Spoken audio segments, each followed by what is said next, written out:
Bu Fani dan teman-teman sekalian. Pada kali ini kami dari kelompok kriminalitas akan membawakan presentasi mengenai globalisasi kriminalitas. Selamat menyaksikan. Halo semuanya, jadi hari ini saya akan menjelaskan tentang sebuah berita. Sebuah berita apa sih? Sebuah berita tentang pencurian. Pencurian apa? Jadi, pencurian tentang seorang wanita yang telah mencuri barang-barang di tas orang lain. Nah, pada tanggal 28 Agustus 2020 kemarin, seorang wanita berinisial DA itu mencuri barang di tas orang lain. Korban sih mengaku bahwa barang yang dicuri itu adalah uang senilai 1 juta rupiah dan handphone. Nah, si wanita berinisial DA ini sebagai pelaku itu juga mencuri karena ada sebabnya. Oke, kita lanjut saja ya. Jadi masalahnya itu adalah tentang pencurian. Nah, upaya untuk meminimalisirnya yaitu kita harus memperketat keamanan. Apa sih dimaksud dengan memperketat keamanan? Nah, yang dimaksud dengan memperketat keamanan adalah dengan cara memberi CCTV di setiap sudut masjid agar kegiatan-kegiatan yang telah dilakukan itu terlihat dengan jelas. Jadi kalau misalnya ada orang nyuri gitu kan, kayak tadi gitu, dia itu tuh orangnya nyuri, jadi udah tahu gitu, jadi bisa tertangkap oleh CCTV. Dan CCTV juga pastinya bisa diulang-ulang meskipun orang mengetahuinya barang yang sudah dicurinya setelah beribadah. Nah, pasti CCTV bisa diulang dong. Jadi kita bisa memberitahu atau kita bisa tahu siapa sih orang yang sudah mencuri. Nah, selanjutnya yaitu tentang komunikasi. Komunikasi apa? Komunikasinya juga melalui media sosial tentunya, ya kan? Karena pada era globalisasi ini, komunikasi itu sudah berjalan dengan lancar dan teknologi juga lebih bagus. Nah, maksud saya apa? Maksud saya adalah pada zaman dahulu komunikasi hanya dengan menggunakan handphone yang kecil segini dan itu tidak bisa menggunakan internet. Nah, jadi handphone yang kecil segini itu cuma bisa digunain buat SMS ataupun telepon. Lalu pada saat zaman sekarang nih ya, gara-gara ada globalisasi itu kan karena ada perubahan gitu kan artinya. Nah, karena ada globalisasi itu, jadi sekarang handphone itu sekarang bisa berbentuknya lebih gede gitu, lebih besar, dan itu juga kita bisa melakukan atau mencari sesuatu dengan hanya saja menggunakan internet. Jadi nggak usah perlu buka buku atau apapun. Jadi karena ada perubahan ini, kita jadi bisa buka internet saja dengan mudah, nggak perlu nyari kayak ke perpustakaan buka buku gitu. Jadi kayak kalau misal kamu mau cari informasi atau dia mau cari informasi atau kalian lah ya, intinya mau cari informasi, kalian tinggal buka internet saja. Itu perbedaannya. Nah, selanjutnya perjalanan. Nah, perjalanan itu wanita berinisial DA ini menggunakan motor untuk melakukan tindakannya. Nah,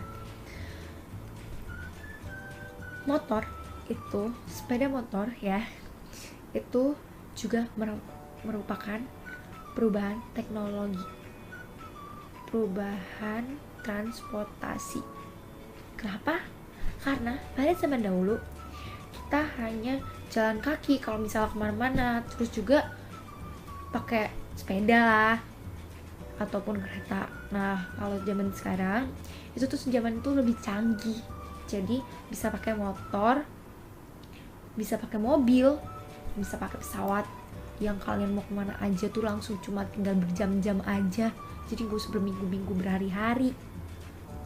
Nah, jadi itu juga terkait karena adanya perubahan, karena adanya globalisasi. Jadi semuanya semakin maju. Oke, selanjutnya yaitu tradisi. Menurut saya tradisinya tuh kalau dulu itu sangat sedikit orang yang melakukan pencurian, tapi semakin kesini itu semakin banyak. Nah, saya akan menjelaskan. Jadi, menurut saya sendiri, menurut pendapat saya nih ya, jadi pencurian itu pada zaman dahulu dikit karena memang ya orang-orang di sana juga nggak mengenal apa-apa yang nggak ingin sendiri gitu loh.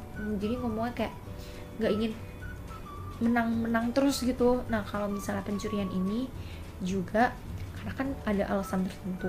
Ada yang bilang alasannya kayak ya kebutuhan keluarganya kurang, ada juga yang ingin ya kan bisa dijual barangnya. Nah, tentunya pencurian itu kan juga salah. Harusnya kalau misalnya kalian mau mencari uang gitu, kalian juga harusnya bekerja.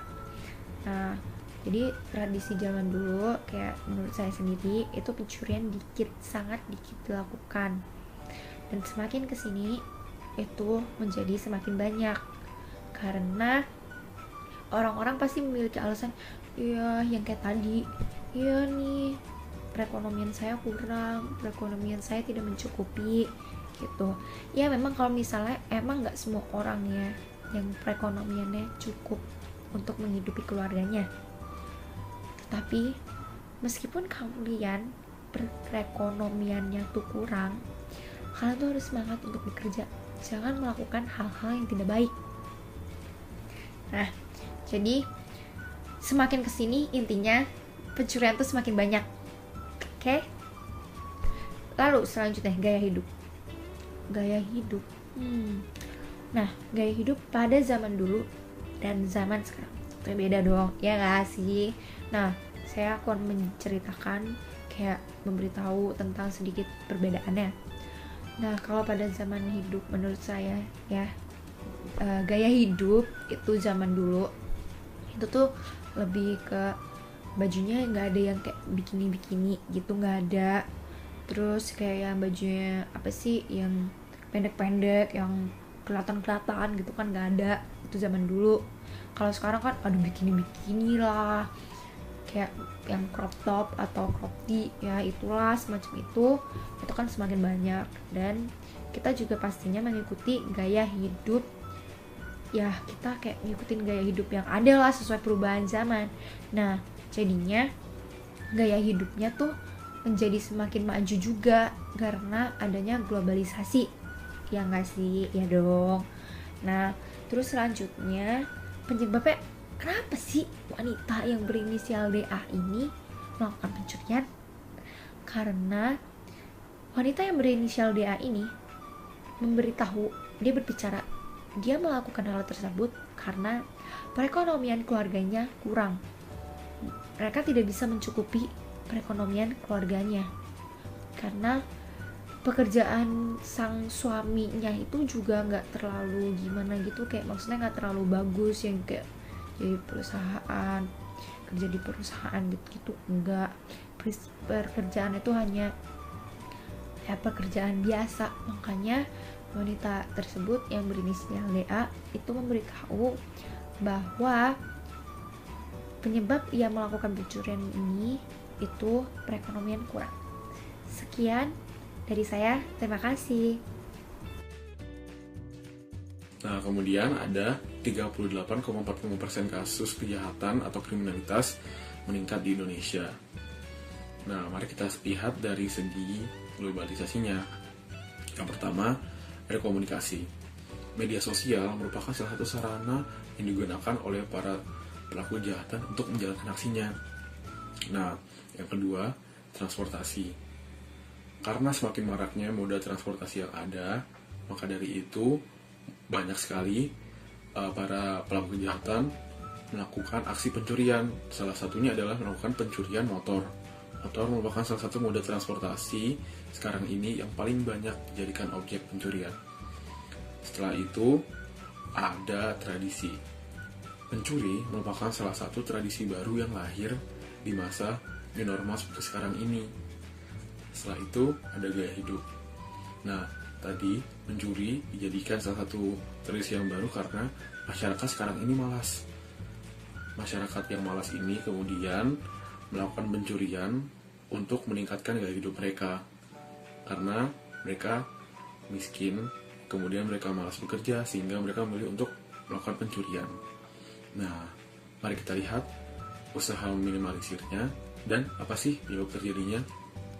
Nah, penyebab terjadinya adalah karena di Indonesia sekarang ini sedang dilaksanakan new normal, maka dari itu masyarakat mulai kembali beraktivitas di jalanan, sehingga banyak juga para pelaku kejahatan yang melihat kesempatan nih dalam situasi seperti ini, maka mereka mulai menggencarkan aksinya kembali. Nah, setelah itu usaha minimalisirnya adalah polisi melakukan patroli di daerah yang rawan terjadi tindak kriminal saat new normal sekarang ini. Oke, hari ini aku mau jelasin masalah terkait dengan pencurian. Jadi pencurian itu sebenarnya ada hukumnya, yaitu di Undang-Undang KUHP pasal 362 sampai 367. Nah, sebenarnya pencurian ini terjadi kenapa sih? Sebenarnya singkatnya, pencurian itu terjadi karena adanya kesempatan. Kesempatan itu terjadi akibat lengahnya dari pihak keamanan dalam masyarakat. Jadi kalau misalnya ada kelemahan dalam masyarakat dan itu orang yang lagi butuh dari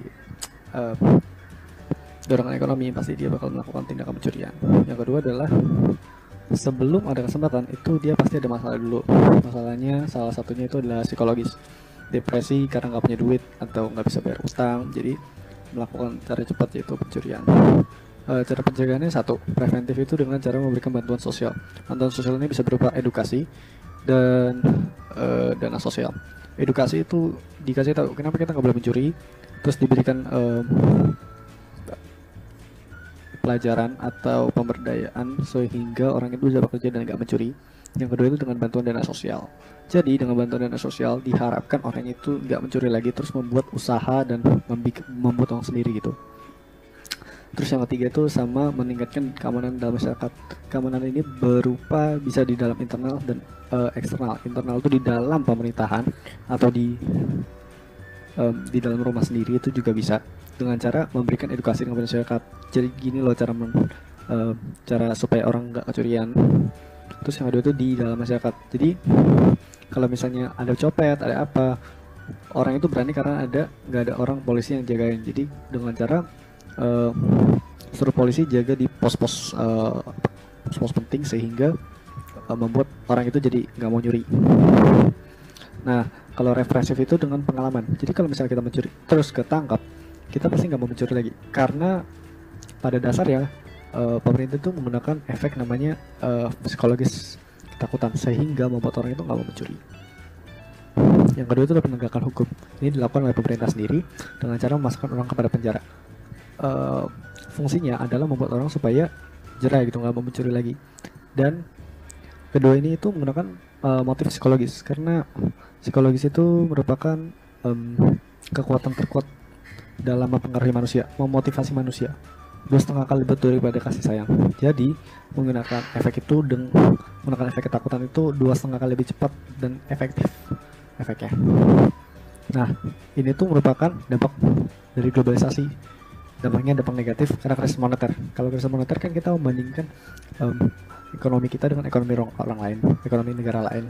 Nah, dengan bangka tergantungkan, contohnya dolar terhadap rupiah, kan rupiah kan anjlok, dan itu menyebabkan rupiah kita naik. Dan globalisasi itu kan kita jadi beli, terjadi inflasi terjadi krisis moneter membuat orang itu nggak bisa kerja, nggak bisa menghasilkan uang, sehingga ya begini pencurian gitu. Permasalahan yang terjadi dalam berita kriminalitas ini adalah penggunaan narkoba yang dilakukan oleh 3 orang pelaku. Penyebab dari pemakaian narkoba ini adalah seringkali keinginan untuk bersenang-senang, mencoba, dan juga mengikuti tren yang sedang berlangsung. Usaha meminimalisir kasus kriminalitas narkoba ini salah satunya adalah pengerahan tim khusus untuk memberantas kasus yang ada. Pemerintah dapat membuat suatu tim khusus yang melacak dan juga memberantas pengguna serta pengedar narkoba. Pembatasan dan pemantauan obat-obat tertentu juga dapat dilakukan agar tidak mudah tersebar. Selain itu, pemerintah dan organisasi tertentu juga dapat melakukan penyuluhan tentang dampak dan juga bahaya dari narkoba itu sendiri. membuat suatu tim khusus yang melacak dan juga memberantas pengguna serta pengedar narkoba. Pembatasan dan pemantauan obat-obat tertentu juga dapat dilakukan agar tidak mudah tersebar. Selain itu, pemerintah dan organisasi tertentu juga dapat melakukan penyuluhan tentang dampak dan juga bahaya dari narkoba itu sendiri. Dari sisi komunikasi, perkembangan globalisasi dalam halnya komunikasi membuat komunikasi dan informasi dapat tersebar dan terlaksanakan dengan cepat. Hal itu seringkali tidak dilaksanakan dengan adanya pembatasan tertentu, seperti contohnya media sosial. Media sosial dapat menjadi alat komunikasi dan informasi yang baik. Tentu saja kebudayaan dan pengetahuan lainnya yang tersebar melalui media sosial ini dapat kita ketahui dan bahkan dapat kita ikuti dalam kegiatannya, sehingga dapat memunculkan kebudayaan atau kegiatan lain seperti kriminalitas yang dikarenakan tidak tersaring dengan baiknya informasi-informasi yang ada. Dalam sisi gaya hidup modern menyebabkan perilaku yang konsumtif dan juga adanya pergaulan yang semakin luas dan juga bebas. Semakin berkembangnya globalisasi, semakin banyak juga gaya hidup dan tren yang baru dari berbagai macam orang atau kalangan, baik secara negatif dan juga positif. Gaya hidup negatif yang semakin berkembang adalah gaya hidup konsumtif, sehingga dapat menimbulkan adiksi-adiksi tertentu. Selain itu, perkembangan yang mendorong bebasnya dan luasnya pergaulan dapat menjerumuskan kita kepada hal-hal yang sulit untuk dihindari, seperti contohnya penggunaan dan juga pengedaran narkoba ini antar suatu komunitas atau kelompok lainnya. Nantinya, gaya hidup baru juga dapat muncul bagi pelaku kriminalitas ini, seperti gaya hidup konsumtif, gaya hidup yang berfoya-foya dalam penggunaan uangnya, dan lain-lain. Dalam sisi tradisi, beberapa perkembangan globalisasi dapat menghilangkan tradisi tradisional dan juga memunculkan tradisi asing yang dapat berdampak negatif. Kita yang sudah terbiasa oleh tradisi yang dahulu dapat terpengaruh oleh globalisasi dan juga perkembangan yang ada, sehingga dapat membuat tradisi kita pun juga memudar karena kita mulai berbaur dan juga mengikuti perkembangan menuju masa yang lebih modern. Memudarnya tradisi dan semakin membaurnya kita dalam perkembangan dan tren yang ada dapat menjerumuskan kita kepada hal-hal tertentu bila kita tidak melakukan pembatasan, seperti contohnya kasus-kasus kriminalitas yang baru dijelaskan ini. Dalam sisi perjalanan, perkembangan transportasi dapat menjadi alat dari kriminalitas itu sendiri. Seperti dalam kasus ini adalah jalur pengedaran narkoba. Obat-obatan yang dipakai dapat diedarkan melalui penggunaan transportasi, seperti mobil, kapal, pesawat, dan dari perkembangan transportasi lainnya, yang memungkinkan dan juga memudahkan terjadinya pengedaran dan juga pemakaian narkoba, baik di dalam maupun di luar negeri. Kasus berikutnya adalah pembegalan oleh geng motor. Sebenarnya penyebab dari masalah itu apa? Yang pertama itu memperoleh dunia fantasinya sendiri. Apa yang dimaksud sebagai dunia fantasinya? Yaitu memperoleh kebebasan tanpa adanya tuntutan dari pihak orang tuanya, yang biasa disertai dengan tindak kekerasan terhadap anak yang melawan dari tuntutan-tuntutan tersebut. Karena jika dilihat faktanya, orang tua pasti akan menuntut anaknya untuk menjadi pribadi yang berpendidikan. Jadi, tentu banyak tuntutan-tuntutan yang diberikan kepada anak itu, dan jika anak itu tidak bisa menerima tuntutan-tuntutan itu, pasti akan melakukan perilaku menyimpang untuk mendapat segala kebebasan yang mereka cari selama ini. Lalu yang kedua adalah memenuhi kebutuhan hidup sehari-hari. Yang dimaksudkan bagaimana? Yang saya maksudkan adalah memperoleh kebebasan di luar zona keluarga adalah cara paling yang dianggap benar-benar membuat mereka itu merasa bebas dari segala tuntutan yang diberikan. Namun kebutuhan hidup mereka menjadi tidak terjamin karena mereka keluar dari zona keluarga, yaitu zona keluarga yang memberikan mereka nafkah, sehingga hidup mereka menjadi tidak terjamin. Maka untuk tetap bertahan hidup, cara yang paling dianggap efektif dan efisien bagi mereka adalah melakukan pembegalan, walaupun resiko yang mereka tanggung itu tetaplah besar. Selanjutnya adalah aspek komunikasi. Saya mengaitkannya dengan fitur media sosial. Perkembangan di era globalisasi sangat berpengaruh ke bidang teknologi, terutama aspek komunikasi. Sebelum adanya globalisasi, handphone tidak memiliki fitur kamera atau aplikasi yang mempercepat dalam bertukar kabar antar individu. Fitur atau aplikasi seperti media sosial dan kamera sudah tersedia karena perkembangan di era globalisasi. Hal ini tentu berdampak positif, namun dapat pula berdampak negatif. Dalam hal ini dapat memicu lebih mudahnya pelaku melakukan pembegalan kepada korban yang kurang memperhatikan, seperti kurang memperhatikan waktu, tempat, dan kondisi dalam menggunakan sarana komunikasi tersebut. Dalam hal ini adalah telepon yang sudah dikembangkan di era globalisasi ini. Karena jika korban itu tidak memperhatikan waktu, kondisi, dan tempat saat menggunakan telepon itu, maka kemungkinannya sangat besar terjadinya pembegalan oleh geng motor ini. Nah, selanjutnya adalah aspek perjalanan. Dalam hal ini saya mengaitkannya dengan motor. Dikaitkan dengan aspek komunikasi, era globalisasi juga mempengaruhi perkembangan dalam bidang transportasi, seperti dalam perkembangan transportasi mobil dan motor, dengan tujuan pasti yaitu untuk mempercepat dan memberi kenyamanan lebih kepada para konsumennya. Namun tak heran, hal ini justru dapat membawa dampak negatif pula, seperti terjadinya aksi pembegalan yang dilakukan oleh para geng motor, yang biasa dalam kasus ini dilakukan oleh para individu yang mencari kebebasan di luar dan mencari jalan tercepat untuk memenuhi dunia fantasinya, serta kebutuhan hidup mereka.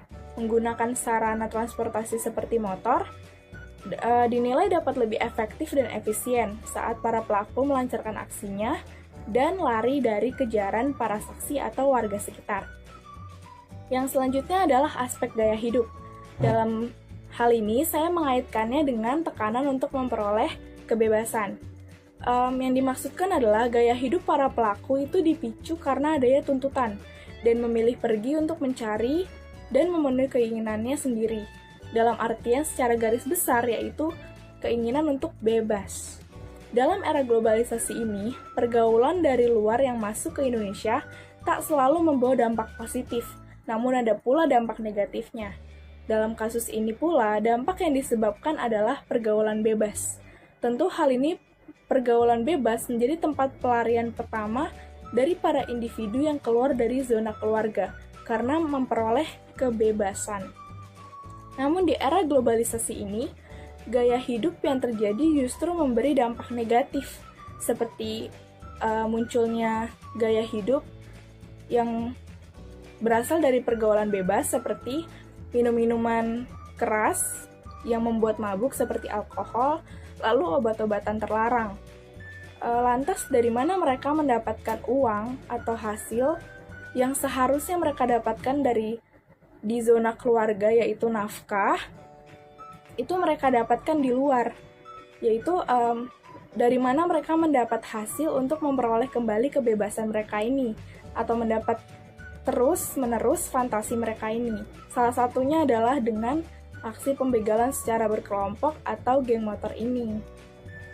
Aspek selanjutnya adalah tradisi. Saya mengaitkannya dengan tradisi lama mulai hilang, lalu muncul tradisi baru. Bagaimana itu? Perkembangan globalisasi cenderung bersifat menghilangkan atau memaksa berkembangnya tradisi yang telah ada di suatu wilayah dan memunculkan tradisi baru asing yang berdampak negatif, memudari tradisi dan semakin membaura kita dalam perjalanan, serta tren yang ada dapat menjatuhkan kita pada hal-hal tertentu bila kita tidak dapat melakukan pembatasan.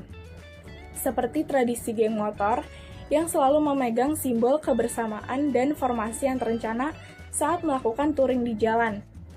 Sejak ada era globalisasi, justru timbul perspektif baru dari pihak masyarakat, yaitu masyarakat yang awalnya melihat geng motor sebagai suatu hal yang keren dan dihormati oleh para masyarakat, namun menjelang tahun 2000-an, sejak adanya globalisasi, pandangan masyarakat terhadap geng motor mulai memudar.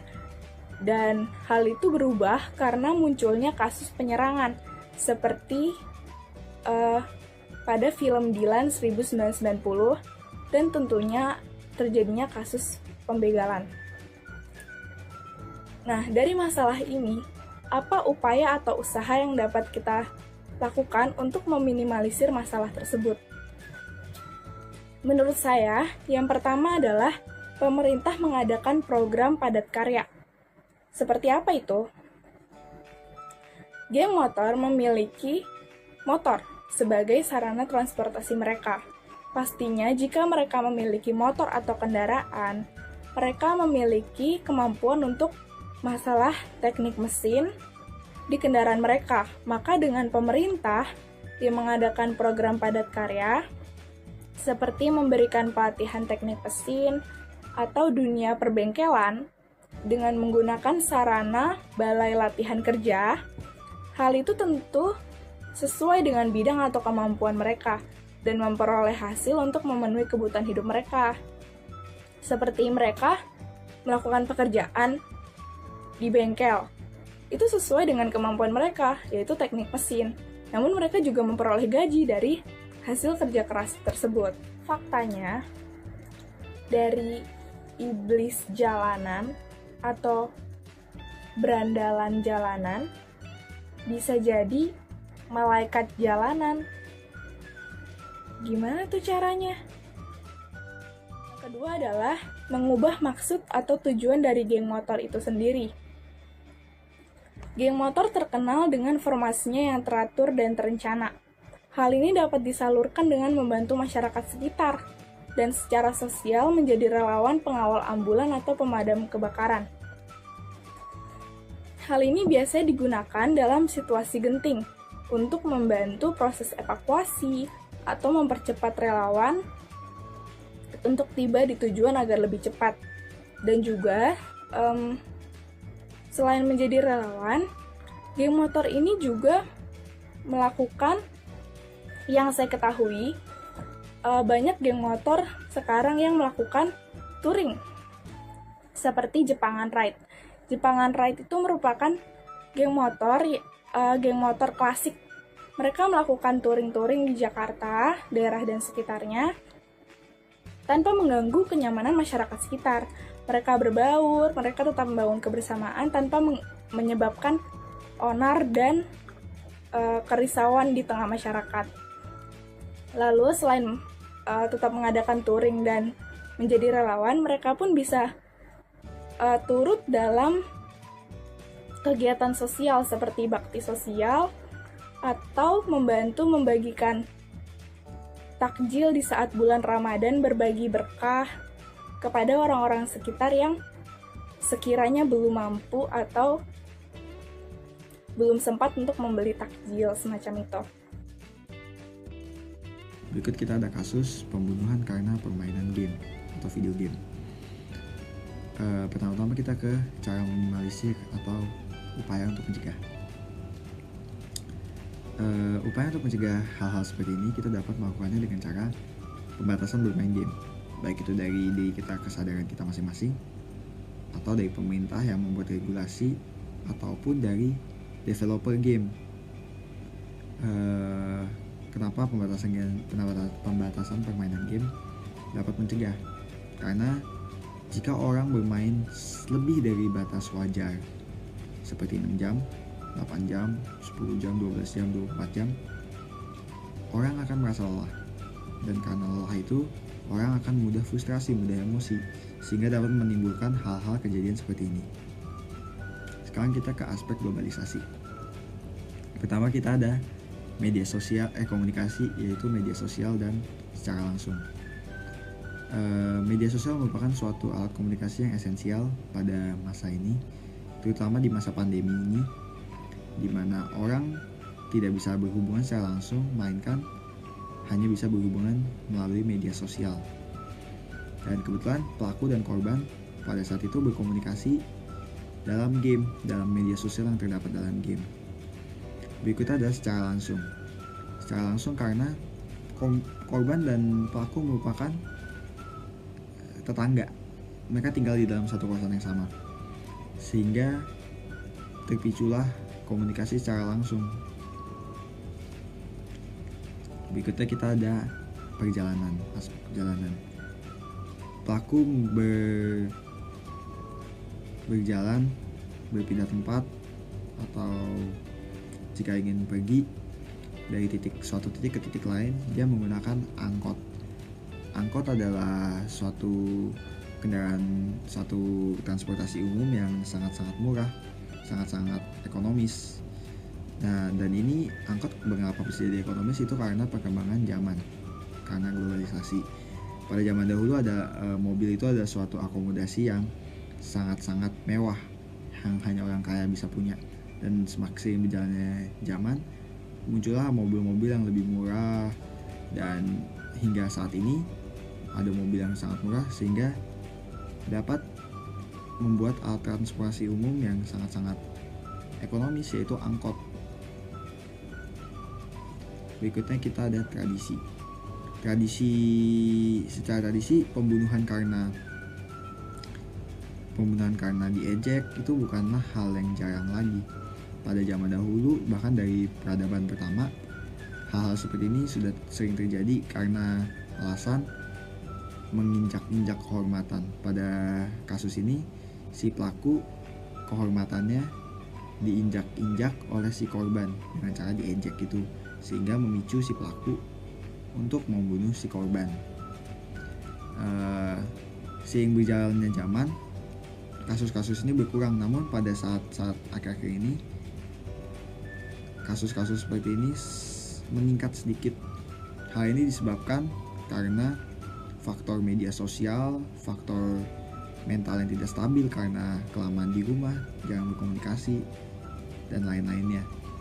Dan ada riset yang mengatakan bahwa orang-orang pada zaman sekarang lebih mudah tersinggung karena faktor-faktor tadi, media sosial, terus mental tidak stabil, pendidikan yang salah, pendidikan yang sebenarnya kalau di Indonesia pendidikan yang sedikit terlalu nge-push ke pelajaran sehingga meninggalkan spasi dalam karakter dan lain-lain, sehingga orang tuh gampang tersinggung. Serta pada zaman sekarang tuh orang tuh lebih toksik, istilahnya toksik tuh dalam arti lebih suka menghina gitulah ya, lebih toksik kepada satu sama lainnya, sehingga orang-orang yang mudah tersinggung ya dapat tersinggung. Untuk gaya hidup korban dan pelaku, gaya hidupnya menyesuaikan keadaan karena mereka adalah anak-anak kos. Jadi mereka pada zaman sekarang tergantung pada ekonomi. Terus terakhir adalah penyebab terjadi ini kasus ini terjadi karena tersinggungnya si pelaku oleh kata-kata ejekan, garis miring, cacian dari si korban karena kalah bermain game. Hal ini menyebabkan si korban terbunuh oleh pelaku karena si pelaku tersinggung. Sekian. Baik teman-teman, untuk selanjutnya saya akan menjelaskan tentang masalah penipuan. Jadi saya akan menjelaskan penyebabnya, cara meminimalisirnya, dan saya akan menjelaskan penipuan melalui 4 aspek. Jadi untuk penyebabnya, kurangnya kemauan untuk mengikuti perkembangan. Jadi ini sudah jelas bahwa perkembangan teknologi dan globalisasi sekarang melahirkan banyak hal-hal baru yang sulit dimengerti oleh orang-orang. Dan bagi mereka yang kurang mau mengikuti perkembangan zaman atau sulit untuk mengikuti perkembangan zaman, mereka akan kesulitan untuk membedakan mana yang penipuan dan mana yang asli, karena mereka mudah untuk percaya tentang hal-hal baru dan sulit untuk membedakan mana yang harus dipercaya 100% dan tidak boleh dipercaya. Dan itu adalah penyebabnya. Dan untuk cara meminimalisirnya adalah jangan mudah percaya dengan semua hal yang dilihat di sosial media atau semua yang baru untuk Anda. Lebih baik Anda menyelidiki terlebih dahulu apakah itu benar-benar sebuah hal yang baik atau mungkin penipuan dan modus kejahatan lainnya. Dan untuk 4 aspek, yaitu adalah komunikasi, perjalanan, tradisi, dan gaya hidup. Untuk aspek komunikasi, masalah penipuan ini disebabkan oleh komunikasi yang sangat berkembang pesat dan sangat bebas. Dan hal ini disalahgunakan oleh beberapa orang-orang seperti oknum-oknum penipu, karena seperti penyebabnya tadi adalah orang kurang bisa atau kurang mampu mengikuti perkembangan, sehingga sangat mudah untuk menipu orang melalui komunikasi seperti sosial media atau melalui SMS. Dan untuk perjalanan, penipuan ini bisa dilakukan dari jarak yang sangat jauh, tidak terbatas oleh dinding geografis. Sehingga walaupun Anda ada di Jawa Tengah, Anda bisa menipu orang di Jawa Barat, karena dengan begitu dia mungkin bisa mentransferkan duit mereka kepada Anda, dan Anda bisa kabur tanpa terdeteksi. Dan untuk tradisi, masalah penipuan ini adalah tradisi yang sangat lama terjadi, sudah terjadi sejak dulu sekali. Dan penipuan ini terjadi karena cara yang dilakukan karena menjadi cara kotor untuk mendapatkan keuntungan tanpa rugi atau bahkan tanpa mengeluarkan uang sepeser pun. Anda cukup menipu orang untuk mengirimkan duit Anda dan Anda sudah berhasil untuk menipu orang. Dan tradisi ini menjadi lebih populer karena masalah perkembangan zaman yang dimana penipuan menjadi lebih mudah. Lalu untuk gaya hidup, keinginan untuk mendapatkan uang memenuhi kebutuhan tanpa harus merugikan sendiri-sendiri. Ya, seperti yang pada tradisi tadi, penipuan ini ada cara kotor untuk mendapatkan keuntungan tanpa kerugian. Jika Anda ingin mengikuti perkembangan zaman atau ingin memenuhi kebutuhan hidup tanpa harus bekerja, tanpa harus mengeluarkan tenaga lebih, Anda cukup menipu orang dan Anda mendapatkan duit untuk memenuhi kebutuhan hidup Anda. Dan itu adalah tentang masalah penipuan. Terima kasih. Selamat pagi Bu Fani, hari ini saya akan membahas tentang kasus yang kita pilih. Nah, pertama kita mulai dari permasalahannya. Permasalahannya adalah pembobolan dan pencurian dilakukan oleh seorang supir terhadap majikannya. Penyebabnya ada masalah di antara masalah finansial dan menemukan kesempatan. Faktor yang mendorong seseorang untuk mencuri adalah masalah finansial yang sedang dialaminya. Dan itu sang supir juga menemukan kesempatan untuk melakukan pembobolan dan pencurian jika kunci sang majikan tertinggal. Dan tidak terduga ditemukan oleh sang supir. Sekarang usaha meminimalisirnya. Pertama, meningkatkan kewaspadaan terhadap barang yang dimiliki. Para pemilik barang harus dapat mempertanggungjawabkan barang-barangnya dengan baik agar tidak terjadi hal-hal yang dapat merugikan diri seperti kasus ini. Kedua, meningkatkan proses hukum sehingga orang-orang tidak berkeinginan untuk mencuri. Proses hukum harus dapat memberikan hukum yang disiplin dan tegas, sehingga orang-orang enggan untuk melakukan pencurian, juga merasa jera atas perbuatannya. Nah, sekarang saya akan menjelaskan dalam aspek komunikasi antar individu. Komunikasi yang berlangsung hingga terjadinya kasus pembunuhan ini dilakukan secara langsung atau antar individu, antara korban yang merupakan pemilik atau majikannya dengan pihak tersangka yang bekerja sebagai supir korban. Untuk keduanya, gaya hidup, perkembangan yang menuntut dan memaksa diri untuk menyesuaikan dari zaman. Gaya hidup pelaku sebelum menjadi supir mungkin tidak sebesar atau setara dengan majikannya yang memiliki apartemen mewah. dan tuntutan kemajuan era globalisasi yang memaksa untuk mengikuti era zaman yang lebih modern, masalah keuangan dan finansial untuk menghidupi kebutuhan baku pembuahan sehari-hari tidaklah cukup seperti dahulu. Yang memaksa pelaku untuk melakukan tindakan menyimpang yaitu maksud uang yang diambil oleh pelaku tersebut bertujuan sebagai modal untuk membuat usaha bengkel agar ia dapat memenuhi gaya hidup di era globalisasi. Dalam aspek tradisi, teknik dalam mencari nafkah.